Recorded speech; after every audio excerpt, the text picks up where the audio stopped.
नमस्कार, आप देख रहे हैं स्टार न्यूज लाइव बिहार। हम लोग अभी बतनहा में हैं, फॉरबिसगंज विधानसभा में। और राजद के भावी प्रत्याशी कह ले, जो कि फॉरबिसगंज विधानसभा में हर बच्चे की जुबां पे है, एक ही नाम मनोज विश्वास जो लगातार क्षेत्र में मेहनत कर रहे हैं। और अभी इत्तेफाक से चाय की दुकान में हमारी इनसे मुलाकात हुई, जो कि काफ़ी सारे पब्लिक इनको घेरे हुए हैं। तो आइए जानते हैं मनोज जी से, कुछ सवाल हमारा रहेगा। क्या कहते हैं मनोज जी?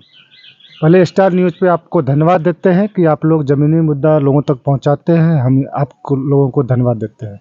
अच्छा मनोज जी, एक चीज बताइए, अभी जो है वोटर लिस्ट को लेके पूरा बिहार में जो है जनता में हताहत है कि मेरा नाम बचेगा या कटेगा, बचेगा या कटेगा। जी, क्या कहना चाहेंगे, एक्चुअल क्या है ये? सबसे पहले तो अभी चुनाव आयोग का ये जो निर्णय है, ये गलत निर्णय है। और 28 दिन का में जो सालों में जो काम होना चाहिए वो 28 दिन में कर रहे हैं। इसमें हम लोग हर पंचायत में कैंप लगा के जागरूकता अभियान हम लोग चला रहे हैं। हमारे दल के, राष्ट्रीय जनता दल के सभी प्रकोष्ठ के लोग, प्रदेश के लोग सभी पंचायत में हम लोग दौरा कर रहे हैं। अभी दौरा के दरमियान में हम बतना आए हुए हैं। तो हम लोग का है कि लोगों को प्रचार करके बताते हैं कि एक्टिव होकर सब अपना वोटर लिस्ट में अपना नाम जुड़ाइए। और लगभग ये काम हो रही है। इस पे हम लोग कोशिश करते हैं कि अभी हम कल एसडीओ साहब से भी बात किए थे कि जो आपका जो प्लानिंग है, वो बता रहे थे कि लगभग जो है वोटर जो पहले जिस हाल में था उसी हाल में रहेंगे। कुछ ही वोटर जो मृत हो गया है, जो दोहरी प्रवृत्ति का जो दूसरे बूथ पे भी है, वो सिर्फ छटेगा। तो इसलिए हम लोगों को सबको जागरूक कर रहे हैं कि कोई वोट, सबसे पहला चीज़ है कि जो वोट देने का जो अधिकार है, बाबा साहब अम्बेडकर जो हमको अधिकार दिए हैं वोट का, तो वो अधिकार अगर नहीं रहेंगे तो मेरा राशन कार्ड हट जाएंगे, हम जो पेंशन लेते हैं वो हट जाएंगे, सरकारी जो भी लाभ ले रहे हैं वो हट जाते। हम लोग लोगों के बीच में जा रहे हैं और लोग जागरूक हो रहे हैं। अच्छा, इसके लिए, इस विरोध में जो है आप लोग ने बिहार में चक्का जाम भी किए थे, जी, लेकिन क्या लगता है उससे चुनाव आयोग कभी बैकफुट पे गया? देखिए, हम तो धन्यवाद देते हैं बिहार के विपक्ष के नेता श्री तेजस्वी प्रसाद यादव जी का धन्यवाद देते हैं कि आज तेजस्वी यादव नहीं होते तो जो बीजेपी का जो प्लानिंग था उसमें वो सफल हो जाते। और अभी तक में आप चुनाव आयोग को देखे होंगे 6 गो गाइडलाइन उसका अभी तक में चेंज हुआ है, ठीक ना। तो कल नेता विरोधी दल एक बार जो है विस्तार से जनता जानना चाहते हैं कि आखिर वो 6 गाइडलाइन कौन सा था। जैसे अभी आपको हम बता देते, पहला था कि 11 जो कॉलम दिया है, हमको लगता है कि उस पर जो काम होती तो 50% वोटर, अति पिछड़ा, दलित, महादलित, अल्पसंख्यक का वोटर लगभग बाहर हो जाते। किसी के पास जन्म प्रमाण पत्र नहीं है, किसी के पास पासपोर्ट नहीं है, किसी के पास खतियान नहीं है। बहुत लोग ऐसा है, हम महादलित परिवार सब में हम घूमे थे, उसके पास कोई पेपर नहीं है। हम तो ये भी देखे हैं, वैसा परिवार में अगर आधार कार्ड मांगिएगा ना, वो भी नहीं दे पाएगा। ये स्थिति है अभी। तो आप उसको, उससे जहाँ जन्म प्रमाण पत्र मांग रहे हैं, निवास मांग रहे हैं, हमको नहीं लगता यहाँ पे लोग दे पाएंगे। और अभी तो दुर्भाग्य की बात है कि आप 20-25 दिन से ना को जाति प्रमाण पत्र बन रहा, ना निवास प्रमाण पत्र बन रहा, लोग में कोई पेपर नहीं, लोग जाता कहाँ। तो एसडीओ साहब से जो बात हुई, उसका कहना था जो वोटर है उसको पुनः हम लोग अपलोड कर रहे हैं, इसमें आप लोग को हताश होने की जरूरत नहीं है। अगर ऐसा होगा तो उसकी जिम्मेवारी हम लोग स्वयं लेंगे। ये कल की घटना आपको बता रहे हैं। अच्छा, एक चीज बताइए, फॉरबिसगंज विधानसभा में से अगर आपको राजद उम्मीदवारी लेके आते हैं और विधायक बनते हैं तो फॉरबिसगंज में क्या स्पेशल मिलेगा? सबसे पहले तो आपको धन्यवाद देते हैं कि हम नेता विरोधी दल, उसको हम अपना बायोडाटा दिए हैं। वो अगर चाहेंगे चुनाव लड़ने के लिए, हम एक आम कार्यकर्ता है, आम कार्यकर्ता होने के नाते अगर उसको लगेगा हम पे विश्वास होगा, अगर चुनाव में संबल देंगे, हम चुनाव लड़ेंगे। बात रही मुद्दे की, आप फॉरबिसगंज विधानसभा जो हम लोग के बगल में बॉर्डर है, सबसे बड़ा हम लोग का समस्या बाढ़ की। आप 15 दिन के बाद हम लोग के यहाँ 1 अगस्त से हमको लगता है यहाँ पे बाढ़ का, यहाँ पे लगभग 18 से 20 पंचायत ऐसा है कि बाढ़ से पुनः परेशान रहते हैं। और 20 साल से यहाँ पे बीजेपी का गठबंधन का सरकार है और केंद्र में 11 साल से मोदी जी का सरकार है। एक मोची परियोजना था, ये परियोजना इतना अच्छा था कि जो बाढ़ से हम लोग को निजात मिलता, इस पे कई साल से हम लोग सुनते आ रहे हैं कि इस पे आज काम होगा, कल काम होगा, मगर ये सब सिर्फ पेपर पे है। ये अगर ये स्कीम हो जाती यहाँ का, अगर आप फॉरबिसन से पूरब आप जाइएगा, महारा, खवासपुर, रमै, आपको खमखोल, पोटी, रानीगंज, ऐसा सैकड़ों ज़मीन अभी आपको खाली मिलेगा। वहाँ किसान डर से फसल नहीं लगाते। उसका एक ही फसल है मक्का। मक्के के अलावा किसान का बहुत बुरा हाल है। आप देखिएगा वहाँ पे बाढ़ के चलते हर साल वहाँ पे जो बाढ़ आती है, परत जम जाता है, उसका कोई संसाधन यहाँ पे है नहीं, जिसके चलते यहाँ का जो बड़ा किसान है वो मजदूर करने के लिए अभी तैयार हो रहा है। जो सरकार के द्वारा ऐसा कहीं कोई योजना नहीं है जो किसान को राहत मिल सके। ये सबसे बड़ा समस्या हम लोग का किसान का बाढ़ का है। दूसरा, फॉरबिसन आप शहर गए होंगे तो हल्की बारिश होती है तो फॉरबिसन लगता है डूब रहा है। आप सदर रोड से बहुत बड़ी समस्या है। अगर सदर रोड अगर घुस जाइएगा तो आपको इतना पानी मिलेगा पीएनबी बैंक के पास। तो ये है फॉरबिसन जाम की समस्या है। उससे भी बड़ा समस्या हम लोग का श्रीमान, जो बड़ा किसान था आज मजदूर करने के लिए तैयार हो रहा है और प्लान करके आज दूसरे राज्य में जाके मजदूरी कर रहे हैं। जो बड़ा किसान थे, आप बोले 16-17 पंचायत में इधर अगर अभी आप चल जाइएगा ना, किसी रोज अगर जाने का मौका मिलेगा, आप देखिए प्लॉट का प्लॉट यूं क्यों खाली है, कोई फसल नहीं हो रहा है। एक फसल किसान का होता है मक्के के अलावा कुछ नहीं होता है। आखिर वो कमाएगा नहीं, फिर अपना बाल बच्चा को कैसे परवरिश करेंगे। फिर शिक्षा का तो नाम पे अभी सिर्फ लूट हो रहा है श्रीमान। हमको लगता है कि भारत ही एक ऐसा देश है जो शिक्षा पे जीएसटी लेते हैं, ठीक ना। आज शिक्षा का एक तो छोटा आपको बात बता देते, जो प्राइवेट स्कूल 10 साल पूर्व चले जाइएगा उसका फी 300 रुपया था, आज उसका फी है 6000 रुपया। कैसे लोग पढ़ाएंगे। और लोग का हम धन्यवाद इन लोगों के बीच जो 17 महीना की हमारी सरकार रही है और युवाओं में एक जुनून तैयार हुआ है। युवाओं चाह रहे कि हम पढ़ेंगे, अगर तेजस्वी यादव की सरकार बनती है तो उसको विश्वास है कि हमको नौकरी मिलेगी, रोजगार मिलेगी और दूसरे राज्य पलायन करने की जरूरत नहीं पड़ेगी। ये लोगों में, युवाओं में एक विश्वास। मनोज जी, एक चीज बताइए कि जो आपका प्राइवेट स्कूल के लेके क्या विचार है? क्या राज्य में प्राइवेट स्कूल रहना चाहिए या बंद होना चाहिए? बंद होनी चाहिए, एकदम बंद होनी चाहिए। आप एक तो चीज बोलिए, यहाँ पे बिहार बोर्ड की परीक्षा होती है, एनसीईआरटी से आप क्वेश्चन पूछते हैं, एनसीईआरटी से आप क्वेश्चन पूछते हैं तो सभी स्कूल में एक किताब होना चाहिए ना। एनसीईआरटी का बुक 900 रुपया में मिलता है और प्राइवेट स्कूल का बुक 9000 में मिलता है। लेकिन एक चीज मैं आपसे पूछना चाहूंगा, आपका नेता प्रतिपक्ष अभी तक इस प्राइवेट स्कूल के बंदी को लेके अभी तक एक भी आवाज नहीं उठाया। सबसे पहले हम आपको बता रहे हैं कि हमारे शिक्षा मंत्री चंद्रशेखर बाबू थे, इस पे हम लोग काम करने की तैयारी में थे। इस हर प्राइवेट स्कूल में एनसीईआरटी की बुक होनी चाहिए। हम उसको आप इंग्लिश मीडियम में करके चला सकते हैं, मगर उसका रूपरेखा हम लोग तय कर, हम एक मीटिंग में थे, संजय से बात हो रही थी, बोले हर स्कूल में एनसीईआरटी की बुक लागू होनी चाहिए।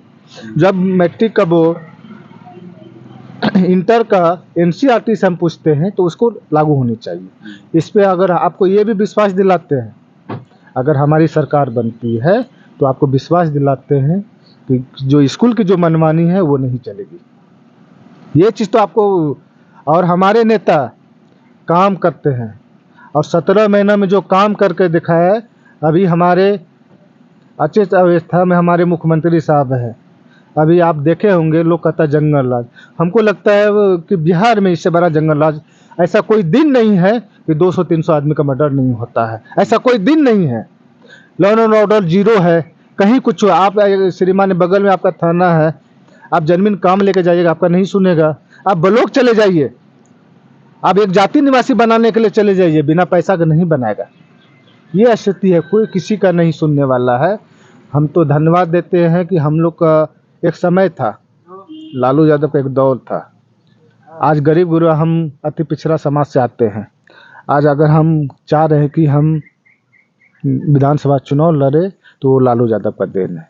आज लालू यादव अगर अधिकार हमको नहीं देते, आज बड़े बड़े लोग के पास बैठने का अधिकार हम लोग को नहीं था। आज लालू यादव है तो आज हम लोग बैठ के आपके सामने बाइट भी दे रहे हैं। ये लालू यादव। एक चीज बताइए, फॉरबिसगंज में के जनता के पास आप कौन सा मुद्दा लेके जाएं? आखिर मनोज विश्वास को ही पब्लिक क्यों वोट करे? देखता हूँ इसके लिए आप देखिए कई मुद्दा है। हम लोग का सबसे बड़ा मुद्दा है, अभी देखिए एक तो सिंपल आपको मेडिकल कॉलेज अररिया सदर में अभी बहुत अच्छा हॉस्पिटल है, वो मेडिकल कॉलेज फॉरबिसगंज में खुलना चाहिए, जो कि आपको नरपतगंज से लेकर सीमांत का सारा एरिया सिटी तक का जो मेन मार्केट है वो फॉरबिसगंज है। तो यहाँ मेडिकल कॉलेज नहीं देके, जबकि जो पूर्णिया मेडिकल कॉलेज के 26 किलोमीटर के ही डिफरेंस में अभी मेडिकल कॉलेज बना है, जबकि यहाँ के लोगों को हमको नहीं लगता है कि कोई सुविधा अगर हम लोग अगर चाह रहे हैं, अगर हमारी सरकार बनती है और हम यहाँ के जनप्रतिनिधि होते हैं तो फॉरबिसगंज अनुमंडल में मेडिकल कॉलेज खुलेगी। अच्छा, एक सवाल और है मेरा कि प्रधानमंत्री नरेंद्र मोदी जब जब चुनाव आते हैं, चाहे वो लोकसभा हो या विधानसभा हो, वो फॉरबिसगंज आते हैं, हवाई फील्ड पे आते हैं, लेकिन अभी तक फॉरबिसगंज को कोई स्पेशल नहीं मिला। फॉरबिसगंज एयरपोर्ट के बारे में क्या कहना चाहेंगे? हवाई फील्ड सबसे पहले तो आपको बता देते हैं, हम प्रधानमंत्री जी से के बारे में बता देते हैं। वो चुनाव में जैसे एक विधायक और एक मंत्री जिस हिसाब से कैंपिंग करते हैं, चुनाव में उस हिसाब से वो अपना कैंपिंग करते हैं। दूसरा यानी कि सबसे बड़ा उसका 2014 से और अभी तक का आप स्टेटमेंट सुनिएगा, हमको नहीं लगता 1% उस पर खरा उतरने का काम किए। या रोजगार की बात करें, 2 करोड़ रोजगार की बात कर रहे थे, स्मार्ट सिटी बनाने की बात कर रहे थे, कहाँ बना है श्रीमान? कहीं कुछ नहीं है। फॉरबिसगंज एयरपोर्ट आपको बता देते हैं, हमको पूरा जानकारी नहीं है एयरपोर्ट के बारे में, जबकि वो हमको जहाँ तक पता है वो सैनिक एयरपोर्ट है। फॉरबिसगंज एयरपोर्ट वो सैनिक एयरपोर्ट है। हम लोग 1-2 बार हम बड़ा कार्यक्रम करवाए थे तो उनके बारे में हमको पता चला कि ये सैनिक एयरपोर्ट है। बात रही अगर होने लायक होगा, आपको भी विश्वास दिलाते हैं, तो हम लोग एयरपोर्ट यहाँ चालू करवाएंगे। चलिए, ये थे मनोज विश्वास जो राजद के संभावित प्रत्याशी हैं, और आइए जानते हैं यहाँ पे हमारे कुछ और इनके सहयोगी हैं, इनसे। पंकज जी, क्या कहना चाहेंगे? क्या मनोज विश्वास को समर्थन कर रहे हैं आप? देखिए, ऐसे हमारे मित्र हैं, हम लोग जदयू में थे जब तो हम लोग साथ ही थे। तो जदयू के क्रियाकलाप से हम असंतुष्ट थे, तो ये पार्टी छोड़ दिया, आरजेडी ज्वाइन कर दिया, लेकिन हम अभी जदयू में हैं और अभी प्रेजेंट जदयू में हैं।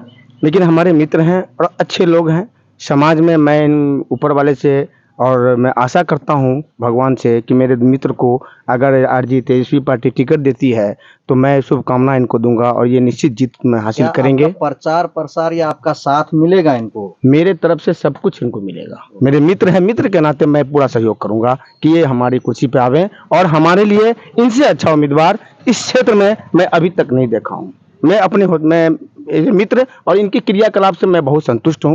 ये जो समाज में जो सेवा करते हैं, मैं इनसे काफी संतुष्ट हूँ।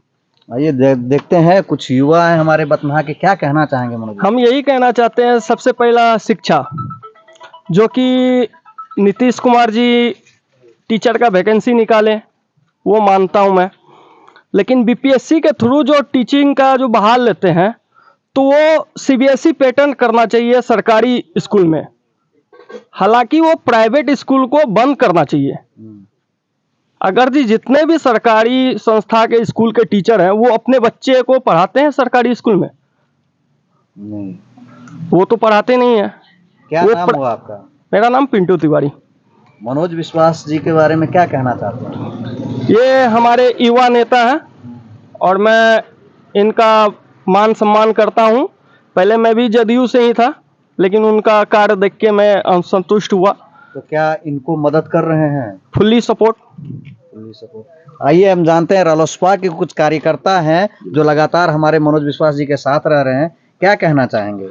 पहले सबसे पहले अपना परिचय दे दीजिए सर। मेरा नाम प्रयाग पासवान हुआ, पूर्व जिला पार्षद और राष्ट्रीय लोक जनशक्ति पार्टी के जिला अध्यक्ष हैं। हमारा दल बिना शर्त का जो है पूरे बिहार में महागठबंधन का सपोर्ट किए हैं।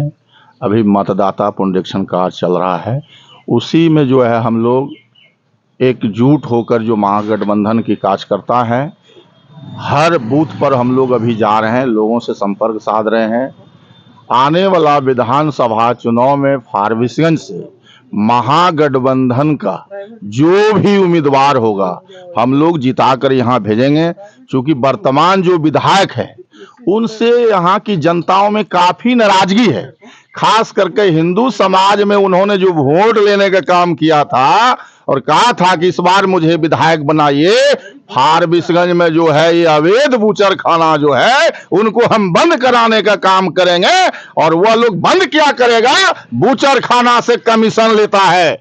सरकार में रहकर आप देखे होंगे वर्तमान विधायक केवल कॉलम पूरा करता है कि न हर बार आवाज उठाता है। भाई आपकी सरकार है, आप बूचर खाना बंद नहीं कराए। और आप लालू प्रसाद यादव जी के बारे में बोलते थे कि ये मुसलमानों की हमदर्द है। लालू प्रसाद यादव तो हर समाज का हमदर्द है। आप लालू यादव पर आरोप लगाते थे सीमांचल में मुसलमानों को बढ़ावा देता है। एक भी लालू यादव के टाइम में कहीं भी सीमांचल में बूचर खाना नहीं खुला। भारतीय जनता पार्टी जदयू की जब से सरकार हुई है, आप देखिए अररिया, किशनगंज, सुपौल, कटिहार में सैकड़ों बूचर खाना खुल गया है। इससे काफी लोगों में हिंदू समाज में आक्रोश है। अभी जो फारबिसगंज विधानसभा में चार गो बूचर खाना है, अलसमीर है, महरावा है, सब यहाँ छोटा बड़ा मवेशी को काटता है। यहाँ दिन प्रतिदिन मवेशी की चोरी हो रहा है, किसान परेशान है। और ये विधायक जो है निंद्रासन में सो रहे हैं। इनसे जो है वर्तमान विधायक बिल्कुल निष्क्रिय रहा है और जो है विधानसभा का चौमुखी विकास नहीं हुआ। अच्छा, आप एक चीज बताएं कि महागठबंधन जिसको उम्मीदवार बनाएंगे उनके साथ रहेंगे। व्यक्तिगत मनोज विश्वास जी के बारे में देखिए, मनोज जी जिस ढंग से अभी जो है पार्टी के लिए कार्य कर रहे हैं, पार्टी के समर्पित कार्य करता है। और लालू यादव, तेजस्वी यादव जी का ये चाहते हैं। और ये पिछले बार भी उम्मीदवारी दिए थे, किसी कारणवश राष्ट्रीय जनता दल में ये सीट नहीं रहा, कांग्रेस में चला गया। उस वक्त भी जो यहां से हमारे जाकिर साहब को कांग्रेस से टिकट मिला था गठबंधन में, उस वक्त भी इन्होंने चढ़ बढ़ के काम किया, लोकसभा में भी काम किया। ऐसे कार्यकर्ताओं को मौका मिलना चाहिए। अति पिछड़ा समाज के लोग हैं। अति पिछड़ा के फारबिसगंज विधानसभा में लगभग 1 लाख मतदाता है। अति पिछड़ा समाज को यहाँ कोई भी पार्टी अभी तक मौका नहीं दिया है। अति पिछड़ा का अगर हमारा महागठबंधन उम्मीदवार बनाता है तो इसका जीत सुनिश्चित है। मनोज जी का तरफ देखते हैं, इतना युवा लोग हैं, अभी इनके साथ हम जो क्षेत्र में गए काफी इनका सपोर्ट है। तो आप देखें कि जो है पूरा जनता जो है लगभग मनोज जी के साथ हैं। लोगों में एक ही नारा है कि अगर राजद का प्रत्याशी मनोज विश्वास बनते हैं तो इनको जो है हम लोग मदद करेंगे। इस पे ना जात ना पात कोई चीज़ ना पार्टी कुछ नहीं लगता है। सिर्फ और सिर्फ मनोज विश्वास के नाम पे लोग अपना